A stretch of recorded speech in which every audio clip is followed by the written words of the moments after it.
এরকম দিন যেতে যেতে সবারই এমন একটা দিন আসে যাদের মনে হয় যে না আর ভাল লাগছে না, আমি আর পারছি না, আমি আর পারবো না। তো তারা তখন একটা শান্তির জায়গা খোঁজে, তারা কোথাও একটা যেতে যায় যেখানে শান্তি পাবে। তো আমারও এরকমই সেম জিনিস গত কয় মাস ধরে এরকম হয়ে আসছে, আমার কোনো কিছু ভালো লাগছিল না। তো আমি ভাবলাম যে না, কোথাও তো একটা যাওয়া যাক, কোথাও একটা এমন শান্তির জায়গায় যাওয়া যাক যেখানে গিয়ে আমি শান্তিটা পাবো। তো আমি রবিবার দিন রাতের বেলা ব্যায়াম করে পরের দিন সকালবেলায় আমি আমার শান্তির উদ্দেশ্যে বেরিয়ে গেলাম।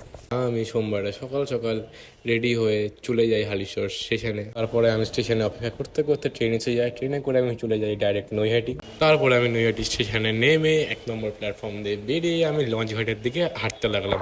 আর আমি যেখানে যাচ্ছি সেটা শুধু আমারই শান্তির জায়গা না, সেটা লাখ লাখ কোটি কোটি মানুষের শান্তির জায়গা। সেখানে আমি একা না, সেখানে অনেকেই গেছে আজকে। হ্যাঁ, তোমরা ঠিক ধরেছো, আমি চলে গেছিলাম আজকে বড় মার কাছে।